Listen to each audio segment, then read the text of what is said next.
In the context of the second generation avionics architecture, the typical aircraft that has such a scheme for integration identified as part of its avionics system design is the experimental aircraft program. This was an R&D side of the eventual deployed version of the aircraft, which is currently in service in various air forces worldwide. And that particular aircraft is called as the Eurofighter Typhoon. Okay, so this was the R&D side of that particular aircraft technology. So wherein extensive amount of avionics system related development did take place, and this can be explained in the form of active war fighting capability based on a specific scenario that you are seeing on the left hand side. So you have 5 hostile aircrafts being taken on by a single aircraft of the EAP type, and there are various sensors which are identified as potential means available on the EAP to engage such targets. Okay, so you have, for example, sensors such as the radar systems of various types, specifically Doppler radars assisted by beyond visual range radar systems also. So you can, over varying distances of separation between the potential targets and the EAP, have an ability to constantly track as well as identify all of the targets, along with also deciding about the various dynamics of the target and the intent of the target. Okay, so the intent informs the pilot about the nature of the target, whether it is friendly or it's hostile. In addition to that, you will also have the secondary surveillance radars, which will inform about the potential nature of the target based on the identify front and foe, front against foe scheme as part of the transponder operation. So that is combined into what is called as the monopulse secondary surveillance radar. In addition to that, you have the forward-looking infrared. Evidently, a thermal imaging capability that is carried on board the aircraft. So the principal idea of this is that it operates across a range of wavelengths in the infrared region of the spectrum, such as the short, mid, and long range infrared, okay, long wave infrared regions. In effect, it looks for signatures of heat generation in the target. And depending on that, the sensors are primarily installed in a manner where they are aimed towards a region in front of it and taking the assistance of the thermal imaging capability, which principally operates as a detection in the infrared region of the spectrum. Any radiations which are put forth by targets, primarily identified in the form of heat sources, which are the equivalent of what is called as thermal radiation, can now be transformed into the equivalent two-dimensional representation, which is a typical image of a specific region within which you have targets located. And there is also the possibility to transform into video information, which means a three-dimensional data can be generated out of this, okay, a stream of two-dimensional data. So the imaging data converted into a string of time variability can now be subjected to the process of change detection, from where the target dynamics can be estimated, such as its variation with the progress in time over which multiple frames have been acquired. This concept of long, medium, and short range infrared signatures, effectively spanning a range of 8 to 12 micrometers in the spectrum, in the electromagnetic spectrum, is most suited to identifying the hottest parts of the target, which are in the form of the engines, where significant amount of temperature is identifiable. Okay, so that is effectively what is primarily being sensed by the forward-looking infrared detector type. In many instances, you also have these detectors actually cooled, cryogenically treated schemes for keeping the detector at temperatures much lower, so that they can certainly and they undisputably detect the various heat signatures that are generated from far away. in the form of potential target heat signatures. Okay, so that is the concept of the thermal imaging cameras that go into the forward-looking infrared systems.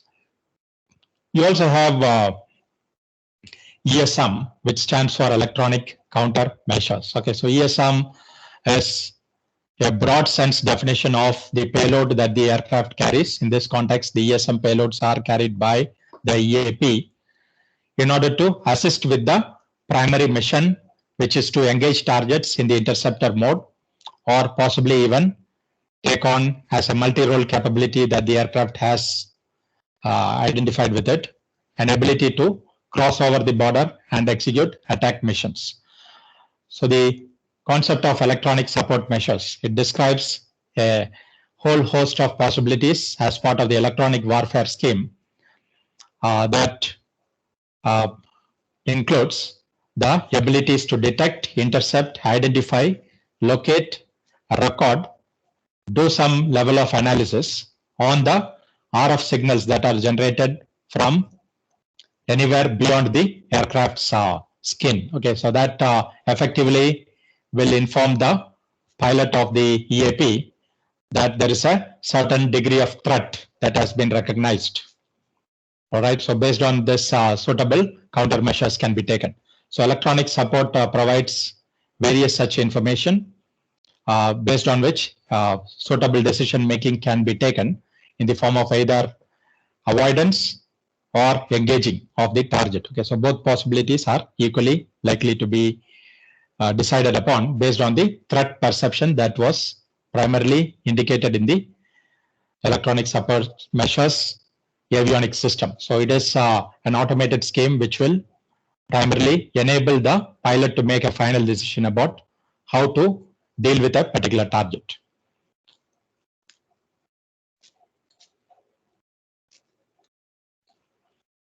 Right, so you also have the essential mains available on board this EAP in the form of communication system. So you have a multifunctional information distribution system, MIDS, effectively a data link or a communication aid that is carried on board. So this MIDS, or the multifunctional information distribution system, is an advanced command control, communication, computing and intelligence, also called as C4I. Okay, command, control, communication, computing and intelligence system, incorporating a high data capacity, jamming resistant digital communication link for exchange of real-time tactical information. And the nature of the data could be both of the text, voice, video and imaging type between various platforms which are either located in air, on the ground or at sea. Okay, various cross sections or spectrum of platforms can either offer the information or receive information based on the availability of this communication system carried on board the specific platforms. So in this context, the EAP carries an equivalent of what is called as the MIDS, multifunctional information distribution system.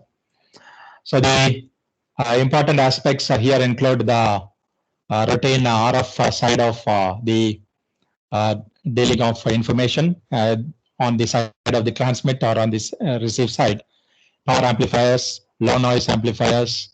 Along with that, you have various schemes for generating and processing the various types of data that are being sent and received, and the whole host of the communication systems along with the tactical data links, which are primarily ad hoc type data links that are enabling a higher and fire mode of communication possibility. Okay, so restricted scale communication in time and space can be primarily defined based on the existence of such data links in regions where warfare is being conducted that requires to be monitored, and information needs to be communicated among the various parties who are involved, be they friendly or hostile forces or disconnected platforms such as missile systems, which will need to be constantly communicated with, okay, in order to guide them towards the potential targets.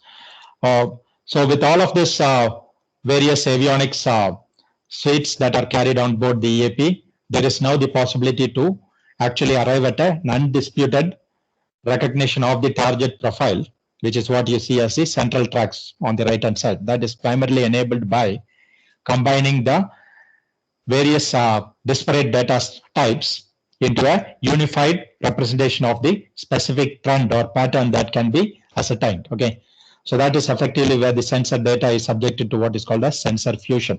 So various types of payloads and sensor types will provide their own nature of the information about the target, which is all combined in order to establish what is called as a trend or pattern in the targets, based on which you generate what is called as a typical profile of the target in terms of its orientation, distribution, its intent, dynamics, and so on.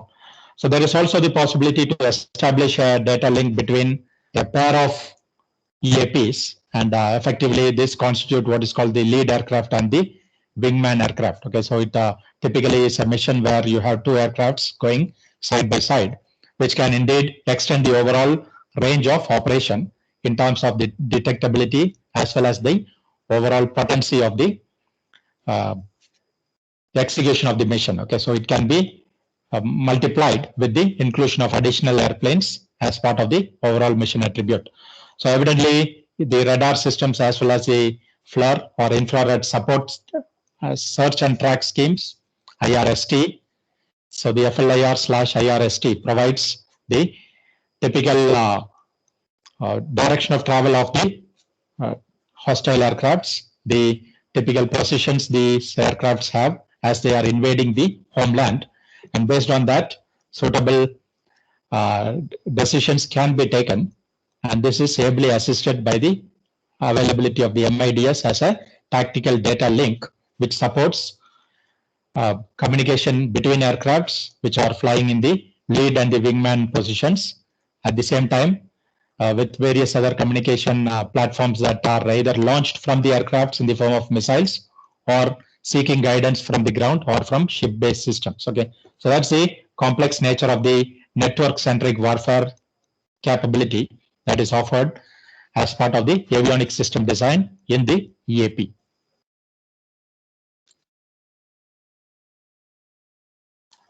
So here what you see is a typical head-mounted display, HMD, that is projecting information on the visor of the pilot's helmet. So it, as it is, carries quite a bit of life support systems for the pilot's overall health upkeep. So in the form of sustenance, like breathable quality air, as well as even at times for extended range of combats which are to be carried out, even food supplies which can be delivered directly to the intake of the pilot. Okay, so that kind of a scheme is certainly identified as part of the overall helmet scheme that has been designed with information directly projected onto the visor. So a typical cost of a helmet of this sort is easily in the range of $1 million. Okay, so with those kinds of precious cargo being carried on board the aircraft, certainly the force multiplying ability of how much the pilot's role can bring into the overall war fighting capabilities becomes very evident. So this is just to provide an additional aspect of how much the overall war capability is augmented by the assistance of technologies provided by the avionics system. So you have what is called as the display solutions projected all the way into the field of view of the pilot. So in addition to that, you also have a head-up display and various other kinds of reconfigurable flat panel displays like the multifunction displays and primary mission displays and all that, which are located front and forward within the cockpit where the pilot is situated.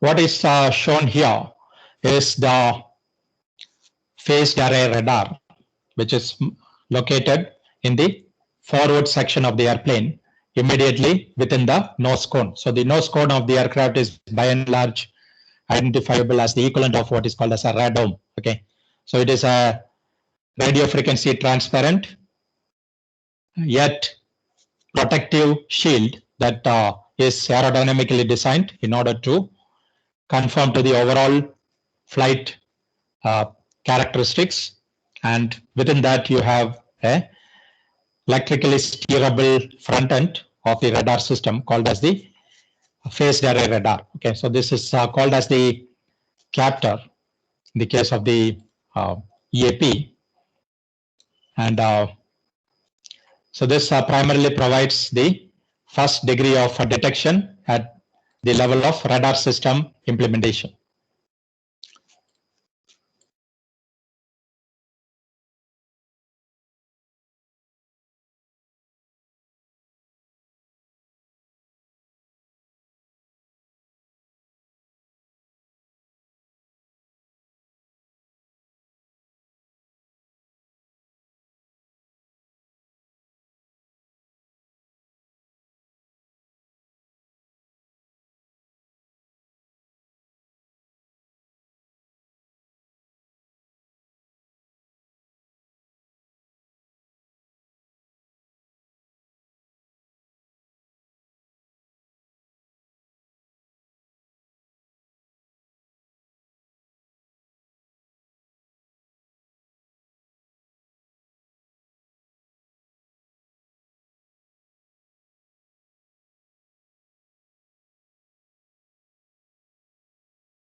All right, so it is multi-mode radar, primarily identified as a pulse Doppler radar, which means it sends out pulses of the duration of the order of nanoseconds and waits between successive pulses over a duration of microseconds. Okay, so that difference of 10 to the 3 is primarily identified as the duration over which the listening for pulses which have been sent ahead are expected to take place. So you have a steady stream of pulses moving towards the target and arriving back with a much reduced amplitude. From the received pulses, a certain decision about the target can be taken in terms of how fast it travels, which direction it is headed, and so on. So the target profile can be created based on that. And you have a Doppler scheme, which in turn informs based on the apparent change to the frequency of the received signal with reference to the reference signal, which is generated on the side of the transmitter, what the equivalent velocity profile of the target is. So that's the concept of the pulse Doppler radar, and it can operate in several modes in the form of either tracking of multiple targets, identifying a limited number of such targets in terms of their abilities to either be associated as part of a hostile aircraft target scheme or a friendly aircraft scheme. Okay, so all of this various aspects are rolled into the single radar system called the Euro radar captor.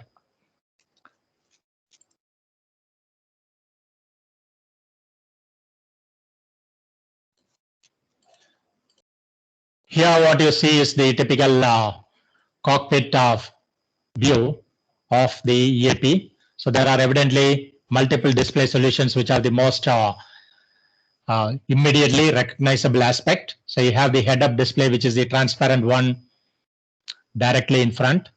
And addition to that, you also have various mission displays with the hotkeys situated along its sides and various panels, which are all well within the accessible reach of the pilot. Okay, so various control and actuator schemes, the release levers for the ejector seat concept, every one of them is very well thought out and presented on board the flight deck so that the pilot has immediate access to every one of these controls in order to manipulate the functionality of the various avionics subsystems.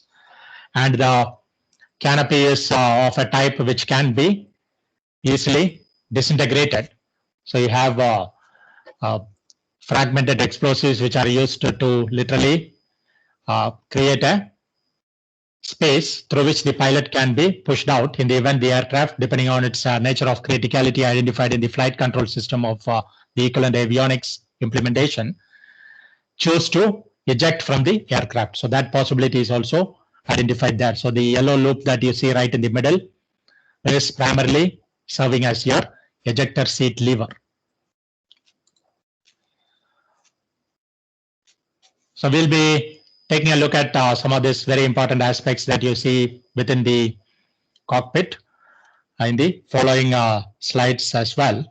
So to give an overview of that, you indeed would have the flight management system, the warning panel, which will inform about the level of degradation that the aircraft has suffered as it progresses into warfare, conducting active war maneuvers, such as either launching missiles and short-range projectiles, such as guns and shells and so on, or possibly even receiving fire from beyond. Okay, so both possibilities will eventually culminate at a point where the aircraft needs to be abandoned, despite the enormous cost identified with the various types of avionics solutions that it carries on board.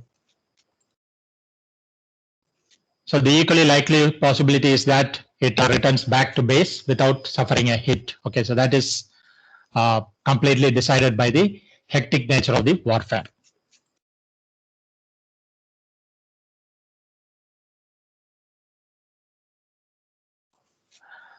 All right, so even though it seems like a very well laid out plan of the various avionics systems that are all terminating at the cockpit level, where the pilot is in a position to easily read and react to the information.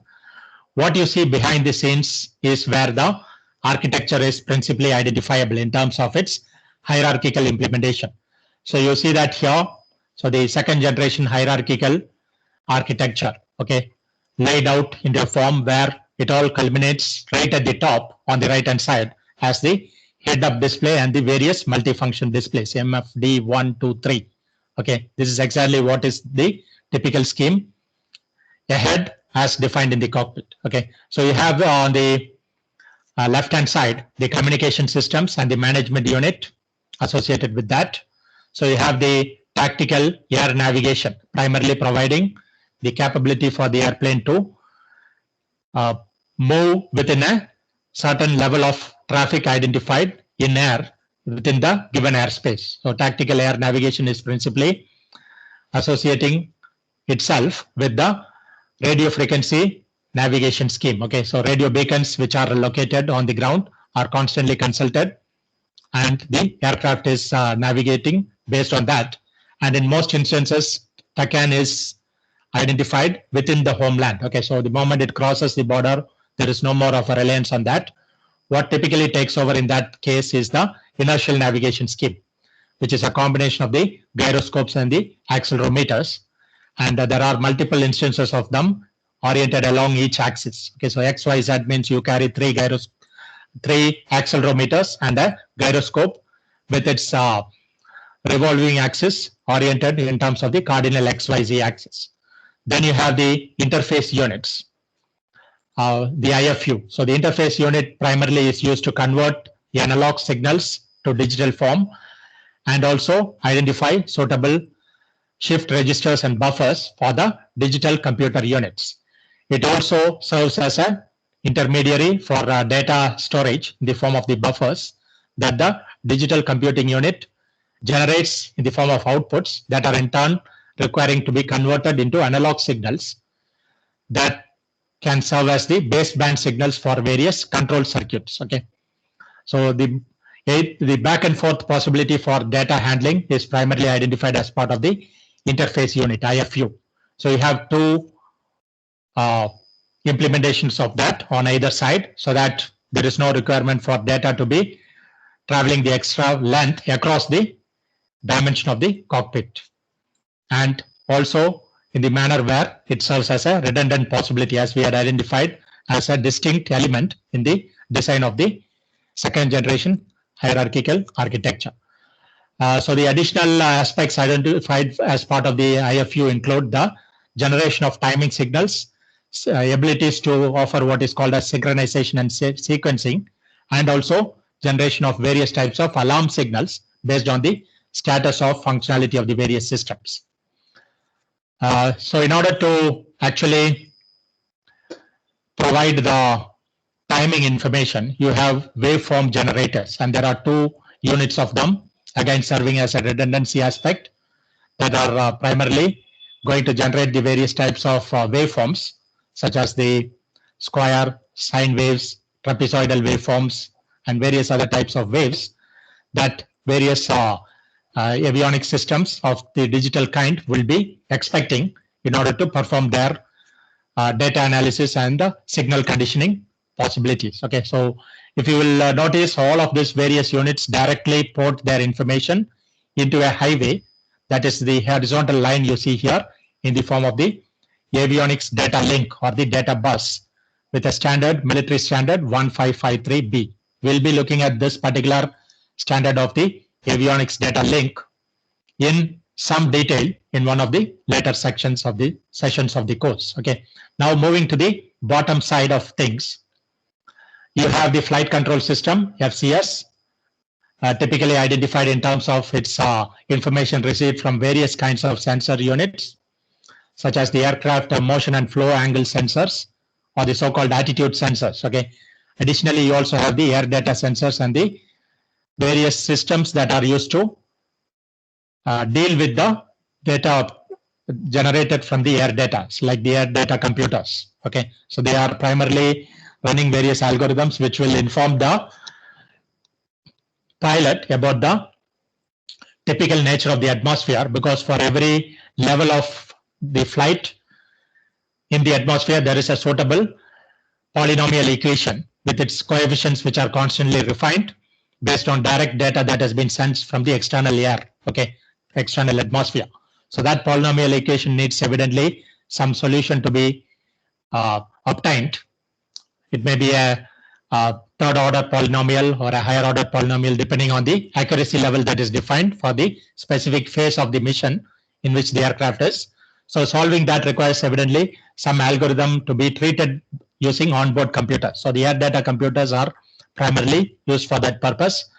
In addition, they will also provide the information about the typical presentation of the airplane, such as what is the angle of attack, how much is the typical angle that the aircraft's longitudinal axis maintains with reference to the air velocity vector. Okay, so that is called as the angle of attack. So the flow angle, which in turn can be used to deploy the suitable control surfaces in order to execute various missions, is again one more aspect which is streaming in to the flight control computer. Addition to that, you will also see that there is the concept of the various control surfaces, such as the rudder and the rear actuator, the landing gears, and so on, every one of which have got their own assistance mechanism, which is electromechanical in nature. The driving of all of this relays or electromechanical schemes is primarily enabled using the rear actuator. So how much of control information needs to be generated, which in turn is suitably transformed into control signals that will be tailored for the various actuators, which are linear or rotary kind of devices with a certain active enabling scheme identified with them. Like, for example, if it is a rotary actuator, it's the equivalent of what we have as a motor. Okay, linear motors do exist. Both of these are the equivalents identifications of the concept of the actuators. All right, so now let's move to the central one, which is called as the warning panel. Okay, so it is the status indicator for the various subsystems that the aircraft carries on board, which will primarily inform the pilot about the levels of criticality that are very crucial to take important decisions about how to fly the airplane from there onwards. So you have a definition of what is called as the GUH. GUH stands for get you home. Okay, so in cases where the criticality associated with the specific level of damage that the aircraft has sustained has gone beyond a certain point where the aircraft has to be literally abandoned. Just before such an eventuality has indeed shown up, the aircraft has the ability to go into what is called as a survival mode. Okay, various subsystems are shut down except the ones that are highly critical to make the aircraft remain in flyable condition so that it can turn back and return to its base or to a friendly base. So those possibilities are programmed into the aircraft in terms of the navigation and control schemes, so that depending on the warnings which are issued either through audio alerts or through various other visual lighting schemes, the corresponding systems which may be either fire to the onboard engines or the failure of the power supply schemes, failure of hydraulic systems. Every one of these possibilities will be considered in a manner where it would not result in a catastrophic abandonment of the aircraft. So before any of such eventualities are likely to become significant, the aircraft goes into a survival mode and brings the pilot as well as the various subsystems which are very critical to further warfighting capability into a safe zone, okay, which may be either back to its own base or to a friendly base, which is the nearest that is available. Such possibilities are automated into the aircraft system. So that scheme is very central to the implementation of this hierarchical concept, primarily because it derives information and critical data from the various subsystems in order to assess the level of criticality and the operational status, such as 1, 2, 3, 4, 5. Okay, so which we had looked at much earlier on in the flight control system realization of the avionics scheme identified for the aircraft performance. Right. Now we move on to the utility systems management scheme or the stores management system. Okay, USMS stands for the utility stores management system. Primarily, this has to do with the various aspects of the so-called resources that are carried on board the aircraft. These include breathable quality air and sustenance aspects such as food, possibilities for the temperature regulation and air conditioning within the cockpit. Aside from that, you also have the typical power generation by the onboard power plants and the jet aircraft engines. What is the amount of fuel that it carries on board? If it is reliant heavily on weapons-based schemes, which require to be delivered, how many weapons are there during a specific phase of the operation of the airplane? If there is a mismatch in the nature of the weapons carried on board and the specific mission that the aircraft is currently in, clearly that will not mean the aircraft can survive, okay, because it has run out of weapons. So that is constantly kept a close track of. So all of this constitutes what is called as the utility stores management system, USMS. And you have dedicated computers. This being a management system, you have immediately the concept of the processors and computers dedicated to each of these monitoring activities that need to be performed. And there is a separate subsidiary data link, which is why you call it as the USMS bus that runs vertically downwards, as you see here in this diagram. So the evident level of the hierarchical nature of implementation is manifest in this slide. Okay, so you have the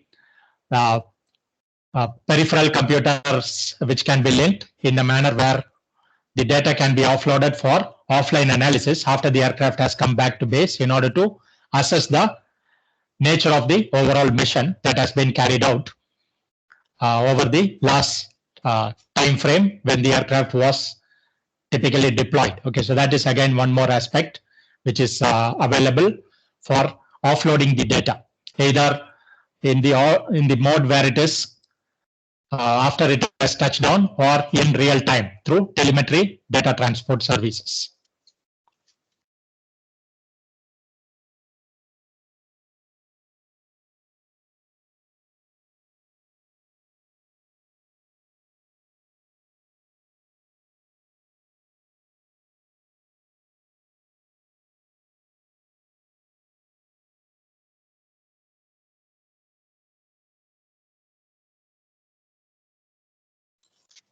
All right, so the transformation of the EAP had been in the form of the Eurofighter aircraft. So the Eurofighter Typhoon is the production version and the deployed version in several air forces worldwide. And when it comes to that, you have certain attributes of the aircraft which will need to be primarily understood, in terms of which the avionics system design has also progressed. Okay. So the manufacturer and the typical nature of the mission it's able to carry out, it is a multi-role aircraft. Okay. It is a fighter airplane, which means it can carry weapon systems and deploy them. At the same time, it can be totally replaced of all its weapons with various other reconnaissance and surveillance kind of payloads, which means camera systems, electronic eavesdropping schemes, like assessing the nature of the radio frequency communication that takes place, for which purpose it can be deployed, so that it can gather intelligence. Okay, so that eavesdropping operations are also distinctly identifiable.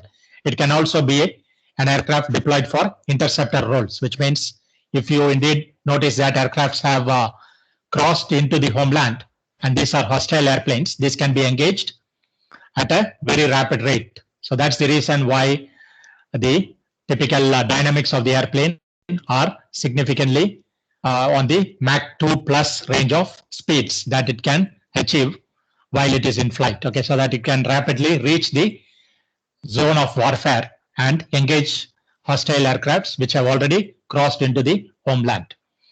Right, so the number of people it can carry on board, it can go all the way till about two personnel. The dimensions are indicated, which can in turn be translated into the suitable amount of lift that it can generate. That in turn means it can carry so much of weapon systems or various other additional augments, such as an extra or a spare fuel tank, because of the overall lift capability that it is able to provide using its control surfaces. Okay, so the takeoff weights are primarily an indication of how much additional weight, in addition to its own air weight, can be lifted into the air, because primarily the aircraft engines have a significant amount of thrust that they can translate into the lift of the airplane, so that it is able to still fly the certain range of so many thousands of kilometers, at the same time carry so much of weight and offer a certain altitude in which it can fly. Okay, so all of this is a direct translation into of the typical power plant, which is the pair of jet engines which develops the suitable level of thrust. And the monitoring of the thrust is completely in the hands of the various avionics systems, such as the auxiliary power units and the main power plant management unit. These are all electrical, electronic, and software-based schemes which are implemented in a dedicated manner for monitoring all of these critical aspects of the aircraft, which are fundamentally aerodynamic attributes of the airplane.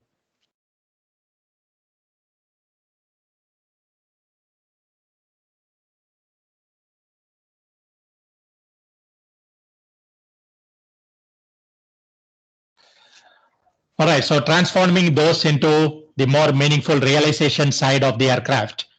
So you have the fuel capacity, which is about 5 tons.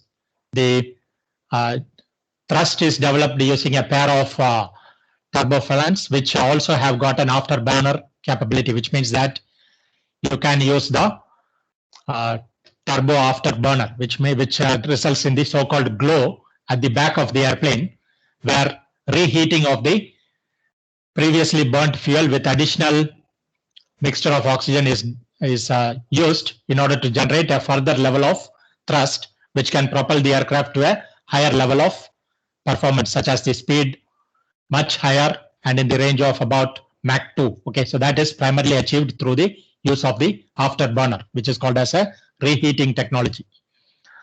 Then you have the overall range of service that the aircraft can provide, which is inclusive of the turnaround distance, about 2,900 kilometers. So the typical air defense range, where it can either remain in and around a particular theater of warfare in the loiter mode, or it can get into a ground attack mode, where it is used to aim towards targets which are war fighting forces on the ground. Okay, so that which was distinctly identified with the A-10 on an earlier occasion where we saw about it, can also be performed by the Eurofighter Typhoon. Another reason why it is called as a multi-role aircraft. So it has a altitude service ceiling of close to 20 kilometers. Okay, so that means the engines have to be enormously efficient so that even in the rarefied upper reaches of the atmosphere, where there is hardly any oxygen available to be used during the combustion phase, it still has the ability to scoop in as much of oxygen and generate the suitable thrust in the engines and propel itself forward while supporting the various ranges and weight capabilities and maneuverability aspects. So the acceleration due to gravity or G-induced climb rate or the dive rate is +9 and -3g. Okay, +9 can be understood in terms of 9 times the force of gravity on the ground, which means that every object which weighs 1 kilogram on the ground is going to now weigh 9 times that, 9 kilograms. Okay, so that's the reason why at extremely high changes to velocity as a function of time, it is impossible to even lift one's hand. That's because it weighs 9 times so much.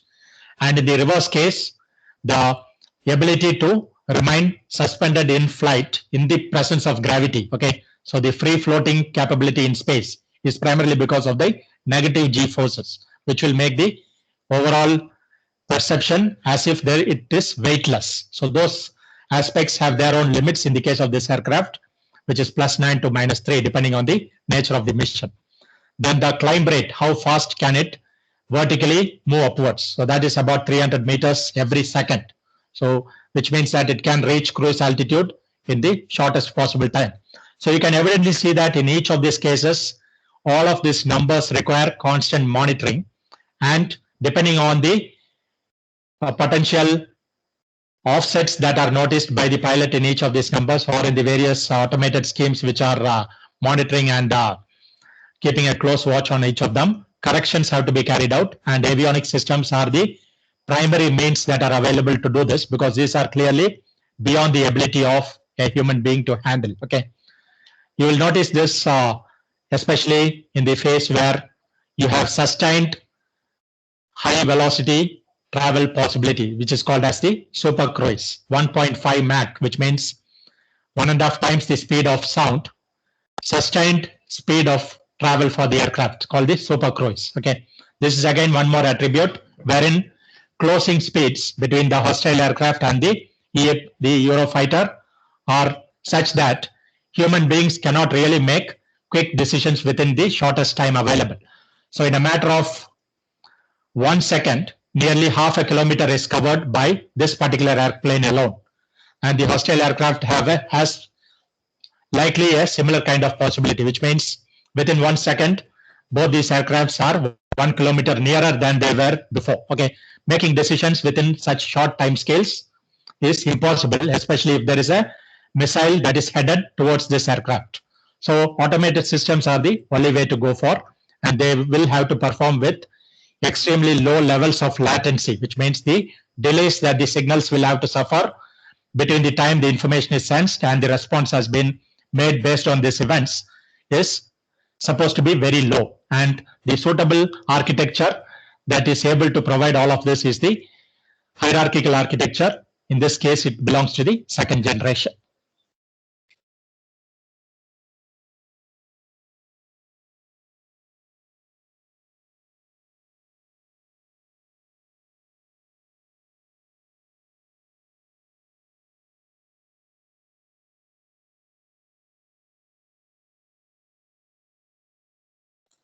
All right, so let's look at the various ammunitions that this aircraft carries.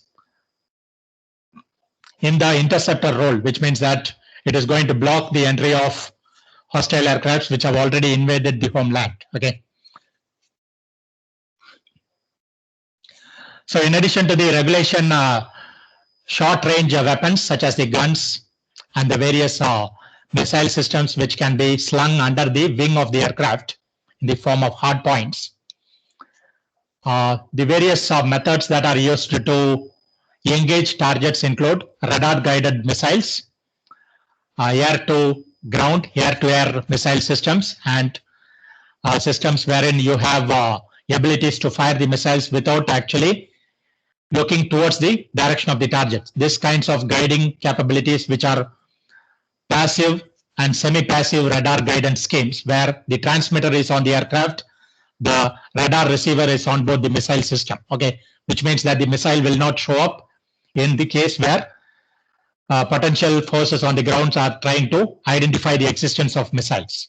So the missile remains by and large silent in the radio frequency spectrum and will be still able to reach the target. So that is by virtue of the concept of the semi-active guidance scheme that is incorporated in some of these missiles. And you have the targeting pod, which generates the designator laser spot, very commonplace in ground warfare, where the guns have got a separate way of eliminating the target before firing towards them. Okay, a similar scheme is even here. Troops on the ground can actually paint the target with a characteristic signature of the laser beam, which is in turn going to serve as the guidance for the missile system launched from the aircraft. So those kinds of schemes are fundamental to the IR-IST, the Meteor type aircraft the missile systems, the Sidewinder, which principally works on the basis of a radar guidance concept, and the AMRAAM scheme missiles, which are also carried on board the aircraft.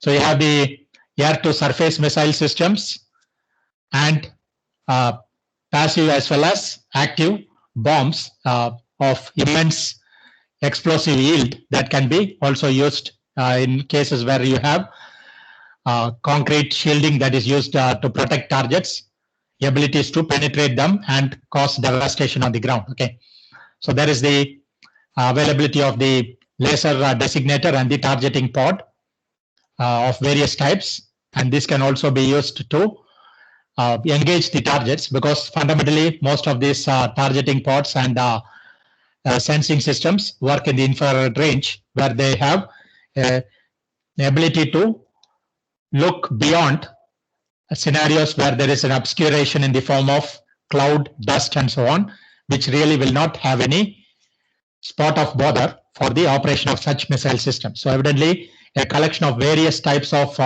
ammunition goes into the overall definition of the aircraft's functionality, especially when it is in the attack or in the defending mode. And clearly, enormous level of electro-optics as well as radio frequency avionic systems have to work in tandem, especially on the side of the utility stores management system. And the connectivity option that is identified for many of these weapon systems is not considered as critical. That's because the criticality aspects is always identified with the flying of the aircraft. The flight capabilities are primarily understood as the critical attributes, and you can see that in the case of the hierarchical implementation, most of these critical attributes are completely defined on the main data bus, while the less critical ones, such as the stores management, are reduced to the second levels of the hierarchy, where you have a different data bus standard that is followed. And we'll be looking at both these schemes and the nature of the data buses in each case. While the primary one is the 1553B, the one where you have the SMS concept identified could be a ARINC 429 or an ARINC 629 kind of a standard. Okay, we'll look at every one of this as we move along this course. So today's session ends with the complete discussion on the second generation avionics architecture. You can evidently see that there has been a massive leap in the technology that has gone even while it is in the second generation.